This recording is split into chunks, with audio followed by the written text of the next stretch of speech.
Hey, good morning, everybody. It's Ron Newland, your instructor for today's session of Bloomerang Academy, where we're going to be talking about documenting your own organization's customized, personalized development plan. All right, so this is me. This is my email address, ron.newland@bloomerang.co. It's not .com. It is .co. It's not a typo.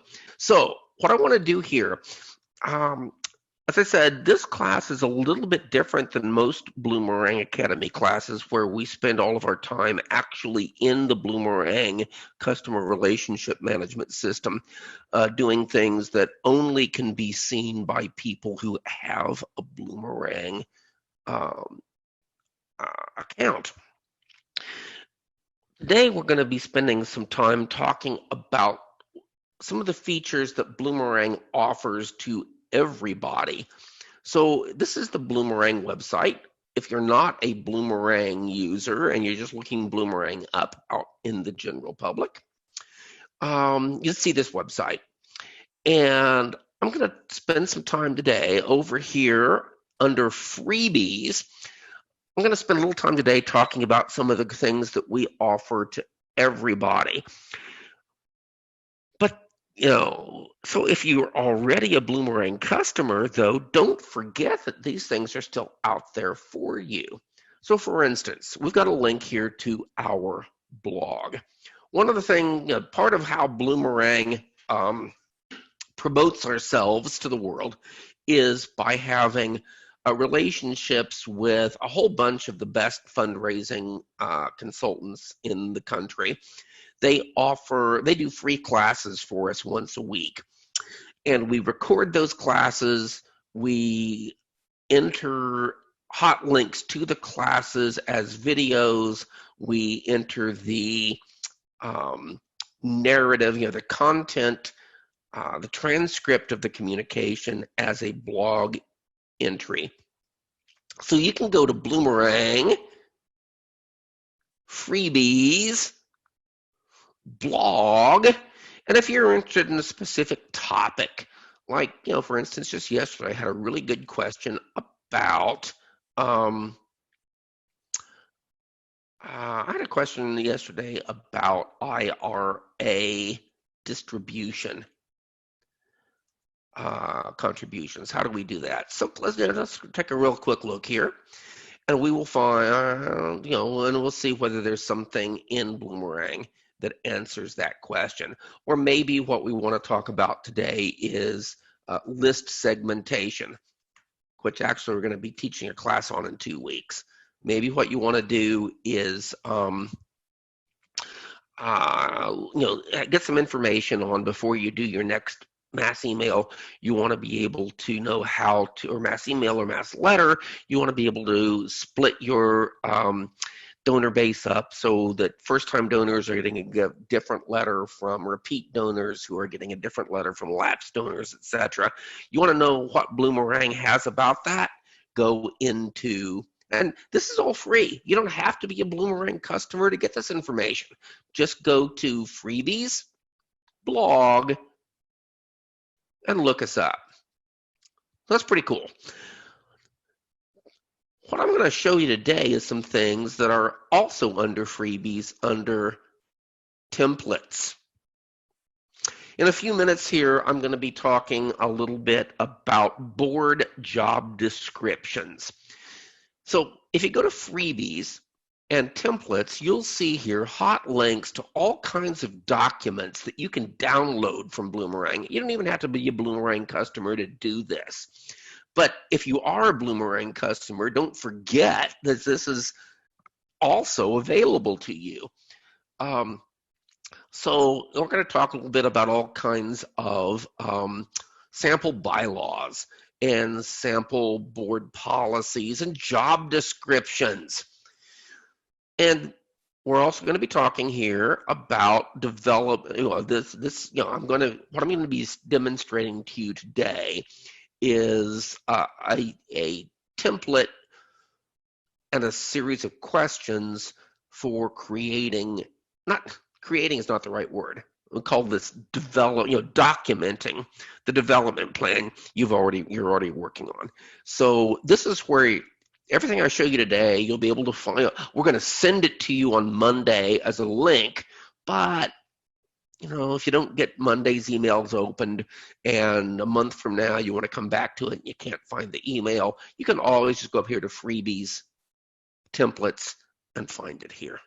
Now what I want to do is open up this spreadsheet that I mentioned, which is what you will be able to download when we're done here. You'll get it on Monday, but you will also be able to go anytime in the future and go to Bloomerang, freebies, templates, development plan, and download this.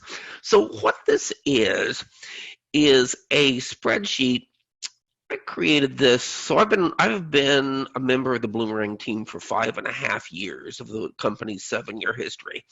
I work here in Indianapolis, where Bloomerang is located. I've been familiar with the excellent work that the Bloomerang management team has been doing in the nonprofit world for years and years and years, with a couple of other companies even before Bloomerang started.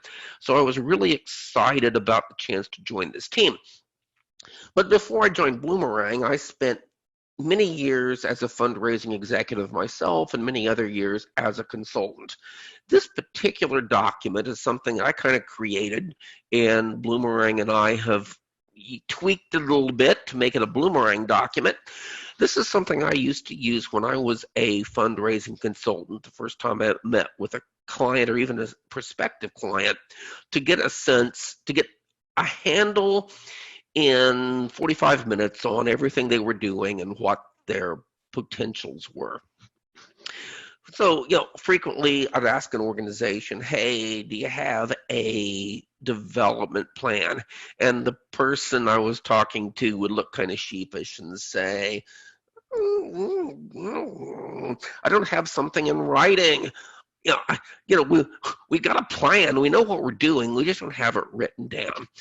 And so these are the questions that I would ask, and this is the document I would use to write down or type in the answers as I ask those questions, so I could get an understanding of what my client or prospective client's development plan was.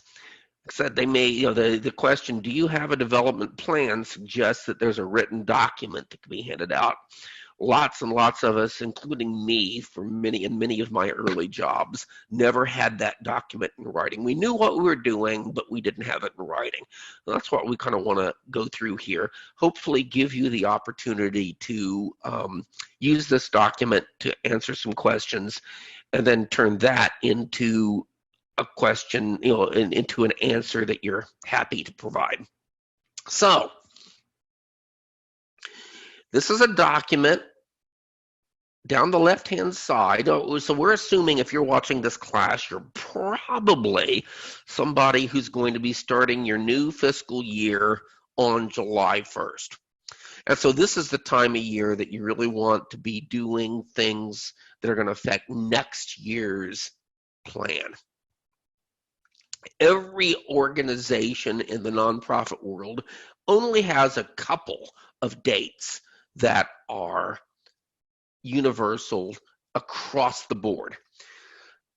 Regardless of when your fiscal year ends, regardless of when you do all of your other fundraising special events and everything else, you have to do your W-2 forms for your employees and your 1099 forms for your contractors in January.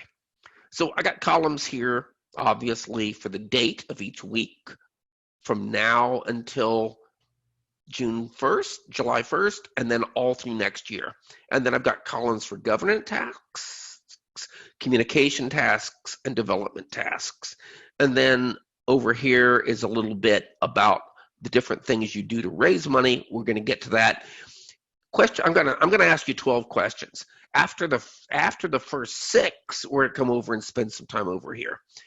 So, but everybody starts with, you do your W-2 forms as governance tasks in January. You also do your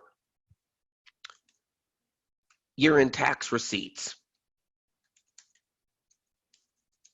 sometime in January or early February, somewhere around here. You know, it might take 2 or 3 weeks to get them all out, but it doesn't matter when your fiscal year starts or ends. Everybody, all your donors have to file their taxes based on a calendar year. And so sometime in late January to early February is when your development department, or if you're a one-person shop, when you've got your development hat on, have to focus on year-end tax receipts. That happens to everybody this time of year. The next thing I like to show, there's some things in yellow I'm going to get rid of.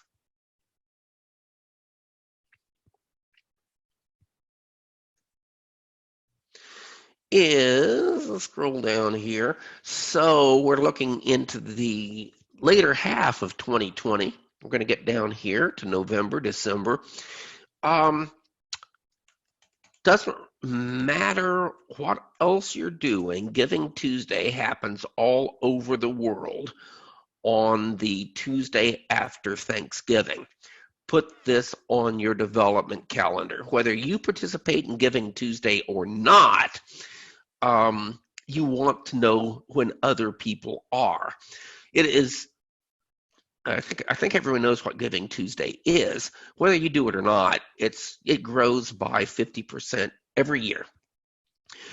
It swamps the internet. It swamps your online, whether you're a Bloomerang customer or using any other, any of our competitors, or just a combination of,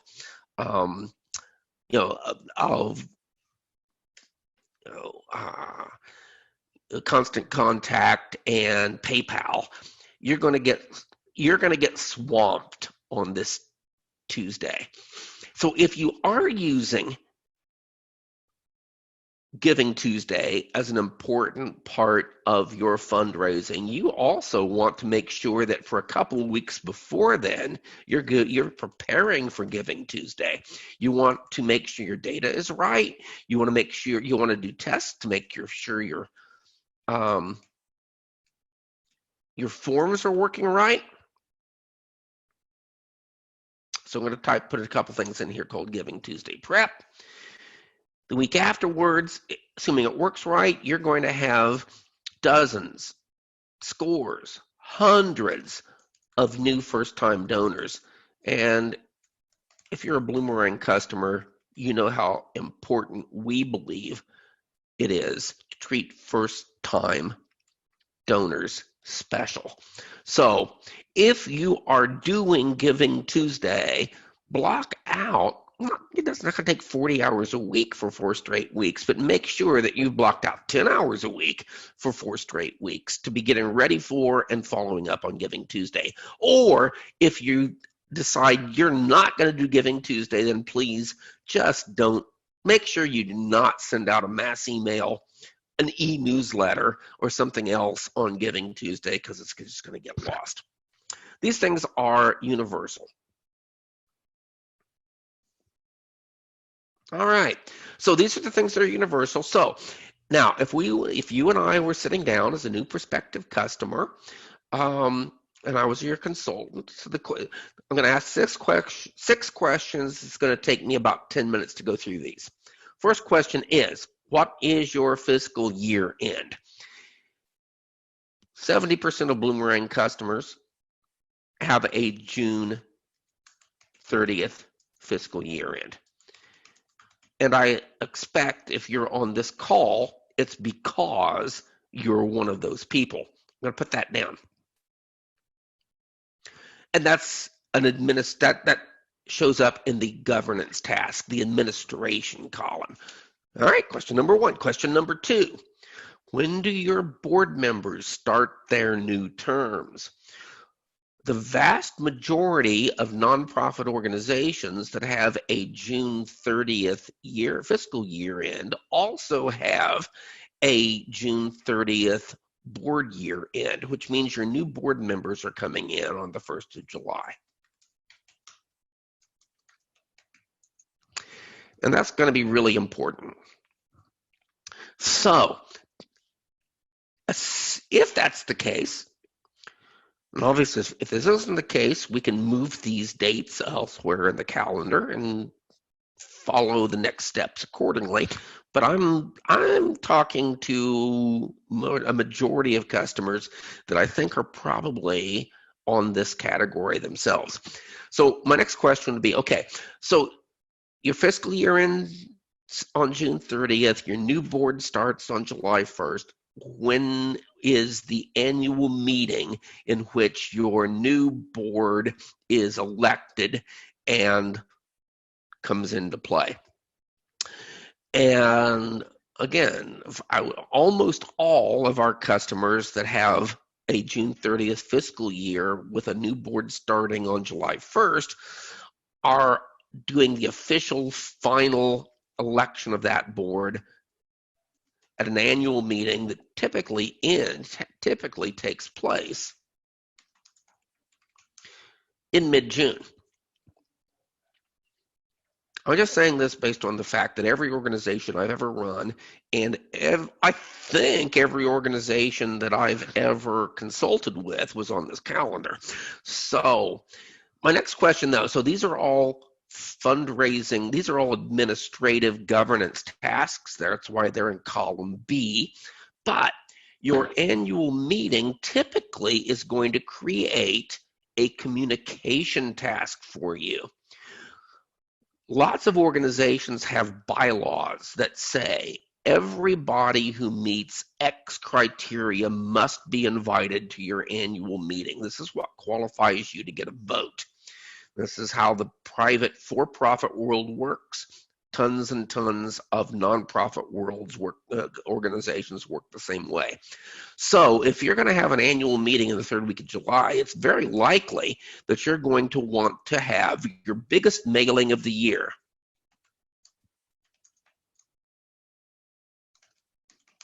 To everybody who is qualified to vote in your annual meeting. And your bylaws very well may say everybody who is a member, with member defined as somebody who has given an annual contribution of $5 or more. Because a lot of these annual bylaws were written in the 50s, back when the Ford Foundation started to distribute what was expected as the universal best practices for nonprofits. Tons and tons of nonprofits, most nonprofits have just adopted these best practices that have been out there for 60 years. So a lot of organizations don't even necessarily realize their bylaws were written or copied for something that was written in the 1950s, but there's a very good likelihood that an organization's bylaws require you to use first-class mail with a stamp, not email, to send an invitation to everybody who gave X dollars in the previous year, because that's what qualifies them to make a gift. All right, so question number 4. I'm assuming here that your annual meeting takes place prior to the start of your new fiscal year. A month before that, you have, therefore, finalized a slate, which almost always happens at a board meeting. It also probably means that going into this meeting, you know who your new board chair is going to be, which means that, honestly, prior to sending out, lots of organizations, they finalize their slate at that board meeting. They send out the invitation. They elect the new board members. July starts, and then they start orienting their new board members to their roles, and it can take 2 or 3 months of wasted time that could have been done back here, getting your new board members on board, understanding what their requirements are, what committees you want to serve on. I honestly think that you should do that beforehand. You're working on your slate in advance of your May board meeting, so let's meet with your incoming board chair and to agree on your board committee assignments. Now, I realize some of the people on this call are not CEOs. If you're a CEO, everything I've talked about today affects you. If you are a member of the development team, you may not get a say in a lot of this, but you really, really, really do want to have some say, at least in who the board members are going to be on your development committees. If so, you don't necessarily need, as a board member, as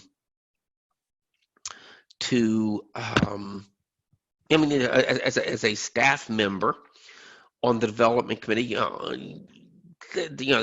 don't necessarily expect to get a vote on who's on the finance committee or who's on the nominating committee, but you really, really should have at least a say with your CEO on who's on your development committee or committees.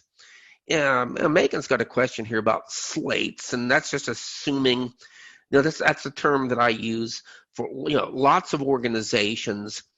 So, some organizations actually only decide these are the 6 new board members. We send out a ballot that lets people vote up or down on those 6 people. Sometimes slate is referred, maybe I should have used the word ballot, where what gets sent out to the membership is a list of 10 people, of whom 5 are going to be elected to the board. That's what I'm using the word slate to refer to, Megan. All right, so next question number 5 is, this is the time of year, it's late February, got 3 months in which you're going to be finding out who your new board members are going to be, maybe who your new board chair is going to be. This is the time of year to start talking to that new board chair about your board calendar. How many board meetings do you have? Tons and tons of organizations have board meetings every month. Do you need board meetings every month? Honestly, my sense has always been, I'm not sure I've ever been part of an organization where I didn't feel this way, that monthly board meetings are too many, particularly if you've got a staff.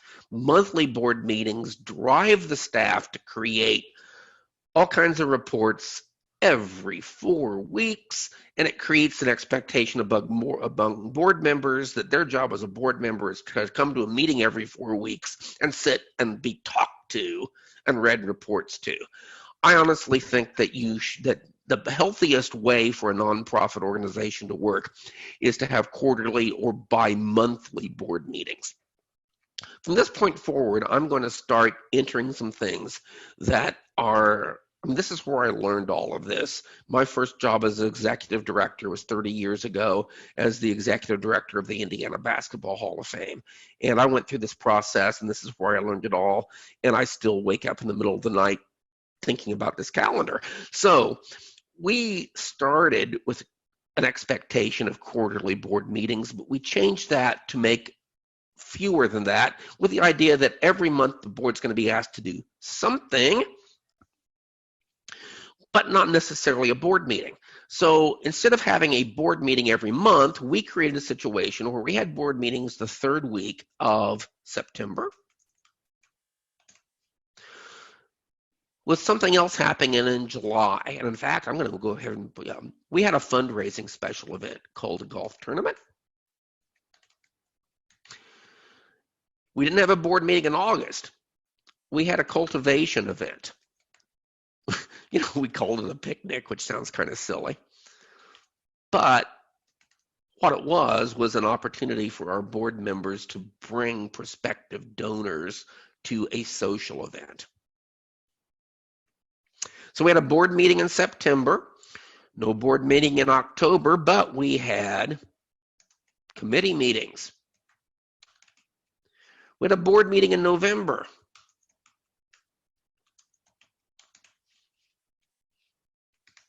No board meeting in December because we had a major special event. We had a holiday basketball tournament because we were a Basketball Hall of Fame, which was a great opportunity for our board members to bring friends to an event. We had a board meeting the third week of January. Now, for our organization, we had 2 consecutive board meetings, January and February. That was because our March board expectation was participation in our biggest special event of the year, our gala. We didn't call it a gala, but that's the most typical thing that most nonprofits have as a fundraising special event, is some sort of black tie event. Our black tie event was the event in March where we inducted new members into the Hall of Fame. And so we wanted board meetings 2 months in a row because that was a great opportunity for us to use the board as fundraisers to drive people to this fundraising special event. Then we would have a board meeting in April,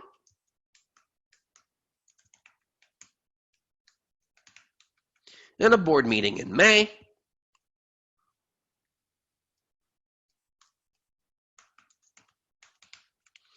and then once again we're getting down to the end of next year where we had our annual meeting in June. So again, I really recommend, this is the time of year you're starting to talk to your incoming, maybe you're not ready, maybe you're not cut them yet, but sometime between now and May, you're going to know who your new board members are, who your new board chair is.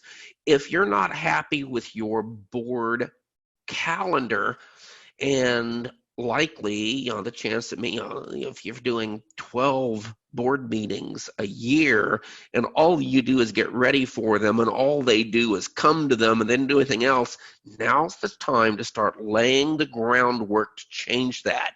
Cut that down to 6 or 7 a year with the understanding that you're going to replace the months that they don't have board meetings with something else that's a fundraising activity or a committee assignment.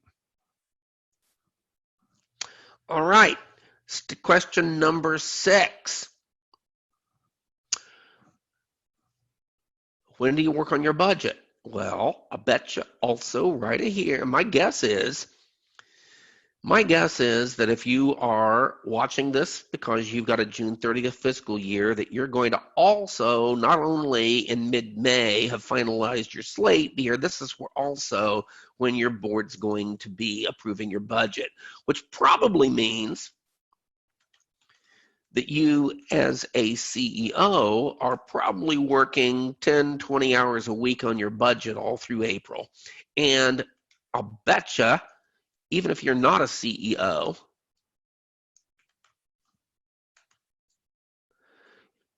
even if you're just a member of the development team, you're also spending 5 or 10 hours a week working in April, getting ready for your budget. So, having gone through these 6 questions, the first half of my list, which you will get, this is where I want to go over here to the upper right-hand corner of the screen. One of my questions I like to ask at this time is, okay, we've been talking about recruiting board members. Do you have a board member job description? Amazing how many organizations don't. If you don't be embarrassed because you are far, far, far from alone. It's very, very common. But as I showed you earlier, go to Bloomerang, freebies, resources, and templates, and download some of the sample boilerplate job descriptions that we offer for you. At the same time that you download a board member job description that then you can edit so it's specific to your organization, I really recommend you download this spreadsheet and add to that job description a page that looks like this. A new board member, if they're worth their salt, should be interested in knowing what are you already doing to raise funds? What am I going to be expected to contribute to? What am I going to be expected to ask other people to join? So it's really good to have a document that shows those things. And this is a really good opportunity to sit down and make sure that your funds and appeals in Bloomerang correspond with what you're telling your incoming board members are your major fundraising activities and what they're expected to give. I learned this actually. This was one of my very first clients as a fundraising consultant. 15 years ago was an organization where part of my experience was they hired me. We went out and identified and brought in a wonderful, excellent, fabulous new class of board members. And then they started going through their first year as new board members. And what this organization found out was that, or what we started, I learned this along with them, was that they had board committee chairs for every different committee of their fundraising plan. So it was a museum, so they had memberships. They also had a couple of special events. Theirs was, one of them wasn't a golf tournament, but they had something similar to a gala, and they had a couple of other special events. They had major gift clubs. They were in the start of a capital campaign. Every single one of these different activities had a board committee with a board chair who felt responsible for exceeding their goal. And so new board members came in and very quickly said, were asked by their peer, hey, we really want to exceed our membership goal. So regardless of whether you're a single person or not, wouldn't you please buy the largest possible membership, a grandparent plus membership, so we can meet our goal? All right, I'll do that. And then the board member in charge of the year-end appeal asked them, I really want to exceed our goal for the year-end appeal. Won't you please give us $1,000 to the year-end appeal? And then the board member responsible for Major Gifts Club said, won't you please give us $1,000 to join the largest major gift club? And then the board member saying, I'm responsible for the gala. Won't you please buy a table for 10? And I had board members coming to me and saying, this is all fine. I don't object to any of this, but every month I come in here and I'm asked for another $1,000. If you had just told me at the start that the expectation was that it was going to cost me $2,500 to be a board member, I would have said yes. I just would have liked to have known in advance. And so the second year I worked with this organization, because fortunately, they didn't fire me during the first year. Second year, we had a document that showed this and let people understand coming in that these are the different things where their expectation was, we'd like you to be a member. If you're a member, we also would like you to be a member of the Major Gift Club at whatever amount works for you. Maybe it's $1,000 for you, maybe it's $500 for you. If you do those things, we're not going to also expect you to write us a check for the year-end appeal. We do expect you're going to at least buy a couple of tickets to the gala. And if you're in town, we're going to expect you to at least play in the golf tournament. you're not going to get fired if you're out of town for the golf tournament, but these are the things. So essentially going into being a board member, you got an understanding that if you give $1,000 this year in these 4 ways, you will be considered an active. You're not going. Your peer board members are going to consider you as being an active board member. Also, while doing this, we're asking you to ask other people for money. So, what else can you do for money? A lot of folks like to use a membership program, particularly if you're a museum or a zoo, to give gift memberships to people to get them involved. So here's a really, membership, if this is the type of organization that you are, is a really good way for for a new board member to say, oh, all right, here's a way for me to get 4 other people involved by giving them as a gift a complimentary $50 a year membership and get them involved. Year-end appeal, spring appeal, the online gifts, the envelopes and newsletters, these things are all things that the staff does. A board member doesn't have to worry about them. But, maybe you want to say, all right, as an incoming board member, I could buy a table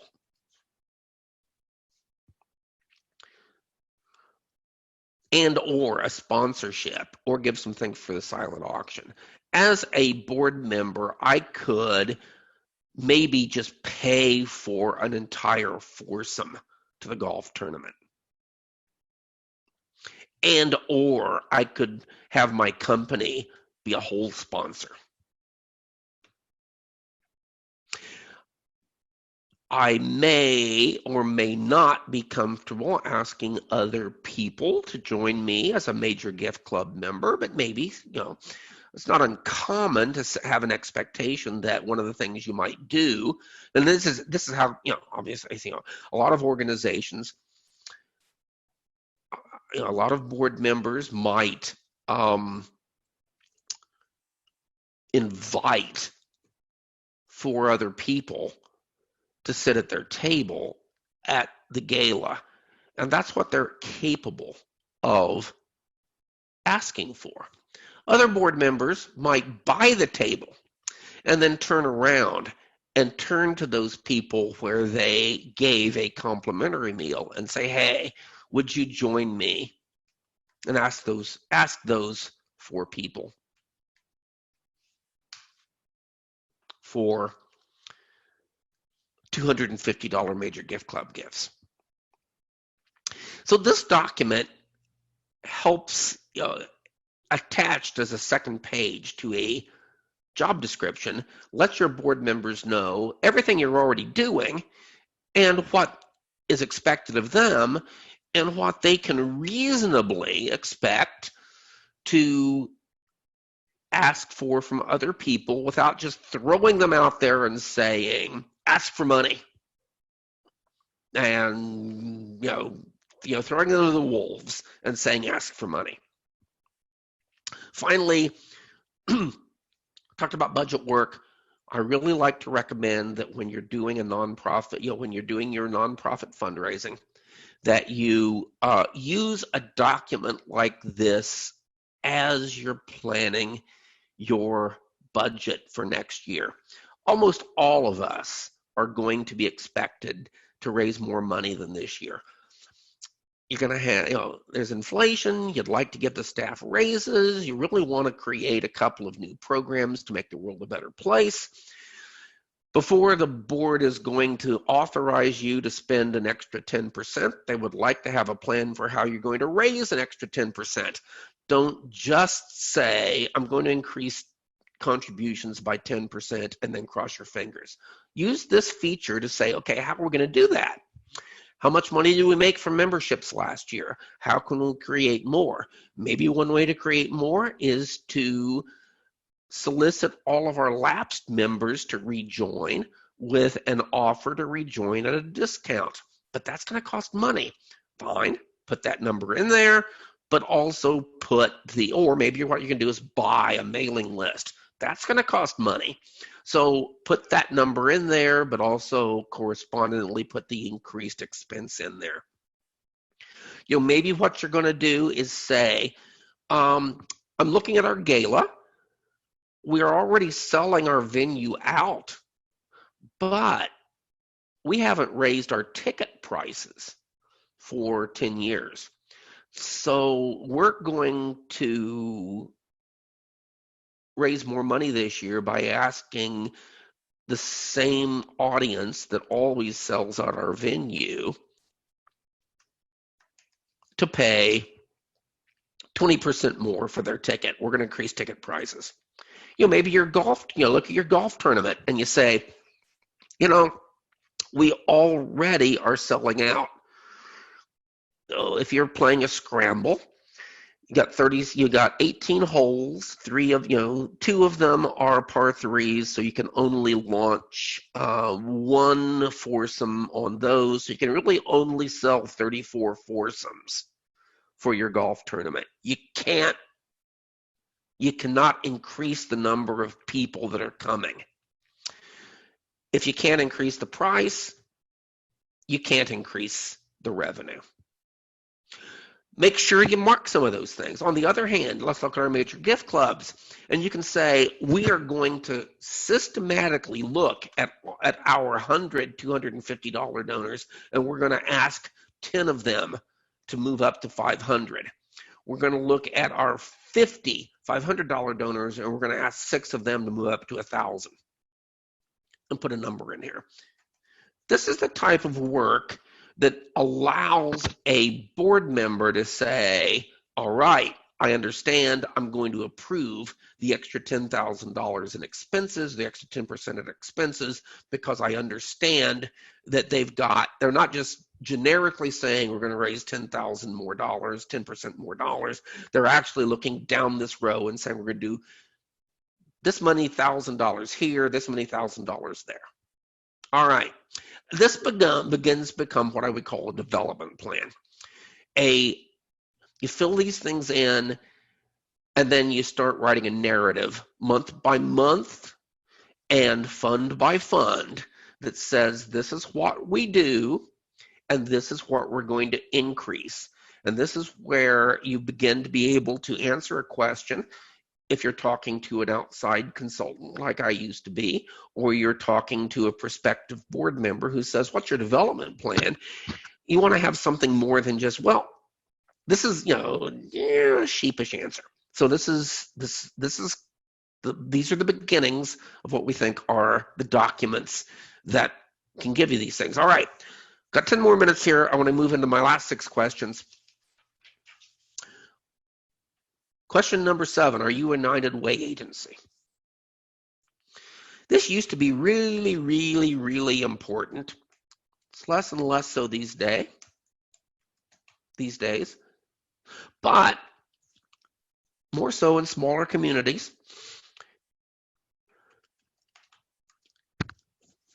Once upon a time, almost everybody in America was on the same calendar, where the United Way had a campaign from mid-September to mid-November, and every United Way agency that received money from the United Way promised to not compete with the United Way during those 2 months.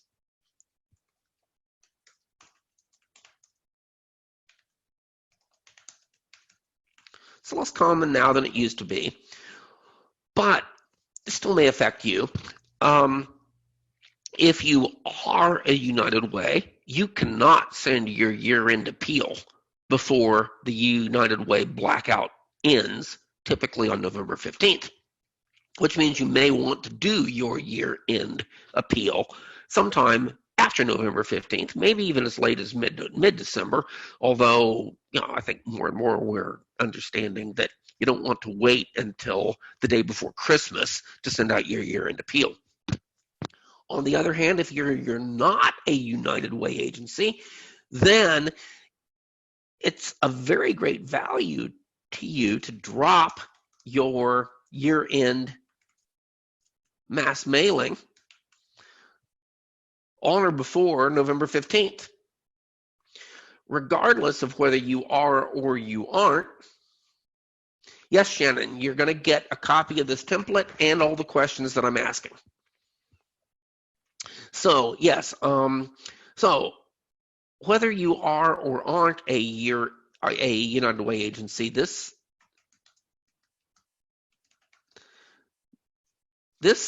means that you want to spend, again, we're doing column D here, which is the fundraising development column. List segmentation. Oh, come on. List segmentatino. This is the time of year in the fall that you're going to want to set aside, not going to take 40 hours a week, but you'll probably want to spend 10 hours a week, a couple weeks in a row, going through your database, running the report so you can make sure that you don't really want to send the same letter or email to everybody in your database. You can, but if you really want to get good results, you want those communications to be specific to the donor's giving history. You want your first-time donors to get one letter.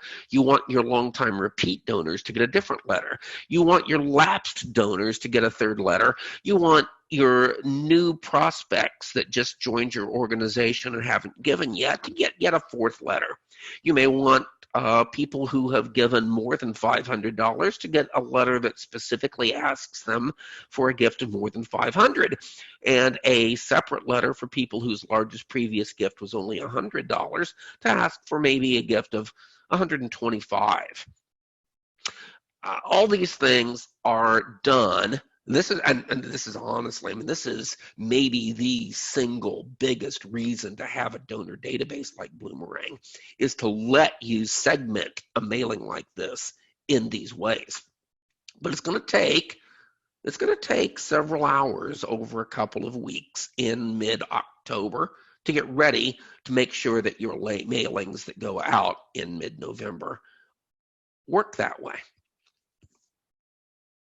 And I'm excited to tell you, these are the next two classes coming up in Bloomerang Academy. Next week, you'll be getting an invitation to a couple of classes on solicitation mailings. That's an intermediate class, followed by the week after that, an invitation to a class on list segmentation. That's an advanced class where we're going to really drill down into the specifics of how to get the most out of this. So if you're watching this class, it probably means that you're already on our Bloomerang Academy mailing list. Watch out, next couple of Mondays, you'll be getting invitations to the next couple of weeks classes, and that's what we're really focusing on the next 2 weeks for your spring mailings. We'll repeat these classes then in September for your year-end mailings.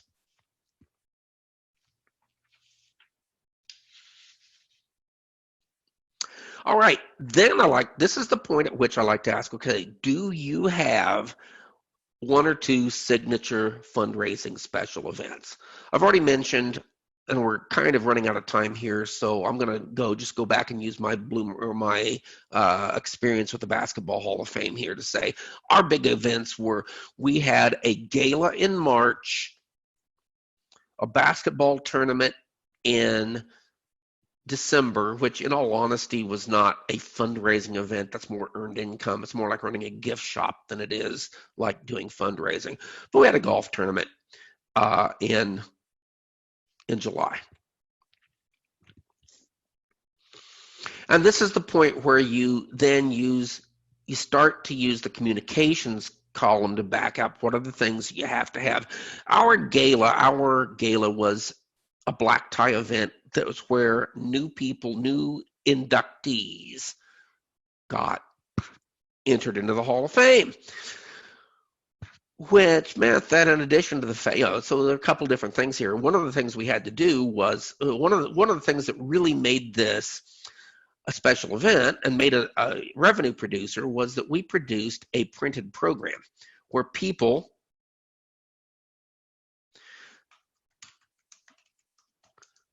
even if they couldn't come, could buy a full page or a half page ad, often with a wonderful, exciting, wonderful historic image of this person in their playing uniform from 40 years ago, et cetera, et cetera. They were fun, but it was a great way for us to raise money, $150 at a pop, and 30 to 50 or $70,000 aggregate in total. Had to get, but it was a communication program, a communication task. We had to have those things ready to go to the printer a couple weeks earlier. And of course, we also had to have all of the collateral for the event produced by a couple months before that, partly to do a direct mail invitation to everybody in our database to, hey, here's the event, please come.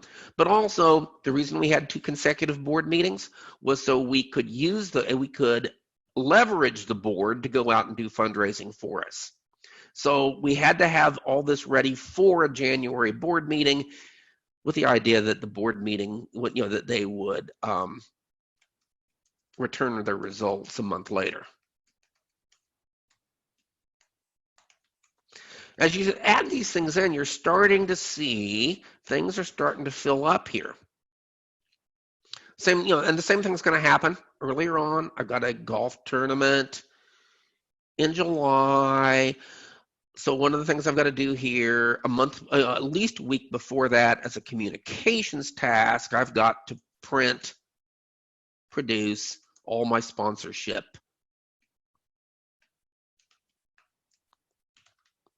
collateral.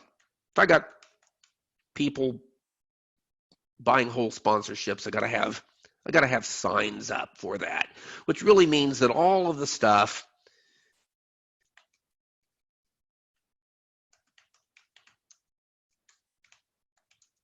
all the invitations and the sponsorship materials for my golf tournament have to go out a month before that.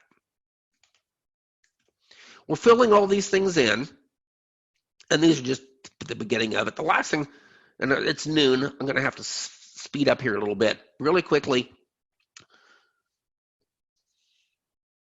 my next question is, do you do an annual report and/or do you do a newsletter? If your fiscal year ends June 30th, odds are you're going to be ready to do an annual report no earlier than late August. Now, an annual report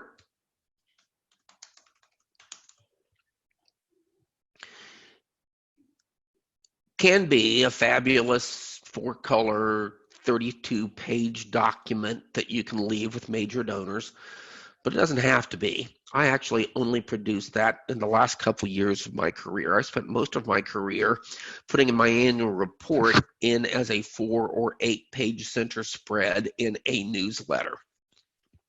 But the idea of an annual report is sometime a couple of months after the end of your fiscal year end, you want to tell your donors, here's what with some narrative, here's what we accomplished last year, with a couple of spreadsheets, financial statements, or at least pie charts. Here's what our money looked like, and then a list of your major donors. I always did that as the center spread of a quarterly newsletter that I was already producing. So if you produce one of those, I honestly really recommend you combine the two and you don't duplicate them. So whatever your calendar for a quarterly publication is, if you have one, let your annual report deadline drive it. So if you've got one in late August, let's do another one 3 months after that. And another one 3 months after that. November, December, January.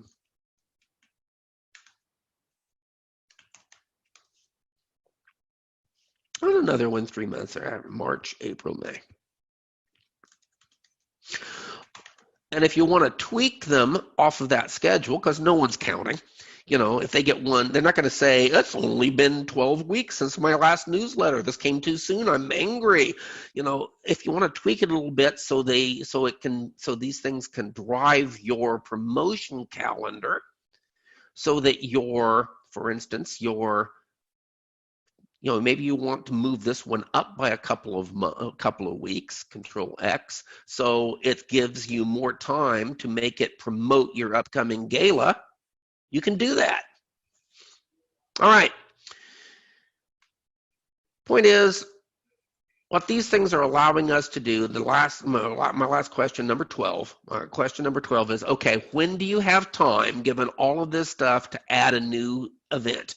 Do you also want to do a spring appeal? For this organization, I would.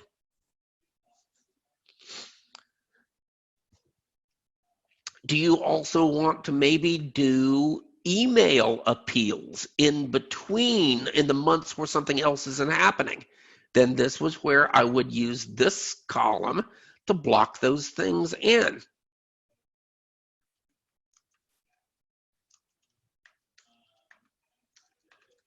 And finally, there are some things that you should do as fundraisers. We've got a class that will come up in May called Weeding the Garden. When do you have time to set aside several hours, and maybe 10 or 20 over the course of a couple of weeks, to clean up your database, to look at every record in your database, to look for duplicates, to look for people whose last names are misspelled, to look for just things like the capitalization isn't right, to make sure that you've got two people with the same address that should be in a household and they aren't. When does that happen? I hope that it works for you for that to happen in early May, or late May, early June. Summer is a great time to do it. That's why this is when we teach the class. Couple reasons. If you're on a calendar year where you're going to be doing your annual report in 3 months, this is a great time to make sure everyone's name's spelled right. Also, it's a really great time to recruit a great volunteer like a public school teacher who's got some extra time during the summer, or a great intern like a college student to do the work. All right. That is my last of my 12 questions that I like to ask people that let me understand what your calendar is. As I was doing this as a consultant, it was a kind of, and the reason we call this customizing, documenting your development plan, is we're not telling you anything here you don't already know or you're not already doing. Hopefully, we're just creating a tool here that helps you organize it in such a way that you can tell your board members, this is our plan, and can get their buy-in in making progress. It is 12:07. I got to go. You got to go. Thank you so much for your attention. I'm going to hang out as long as people have questions. Otherwise, I will see you soon. I'm going to, you will get, those of you, we're done for those of you who need to scoot. For those who have questions, I'll stick around. You will all get an email early next week with a link to a recording of this class and to both the spreadsheet and the questions that I ask, so you can use them on your own. Thanks very much. Take care. At this point, I'm going to say have a great weekend, and I look forward to talking to you all soon. As I mentioned, the next 2 classes in Bloomerang are an intermediate class on solicitation mailings, followed by the week after that, the first week of March, we'll be doing a really deep dive into list segmentation, so I hope to see you then. Cool. Take care, everybody.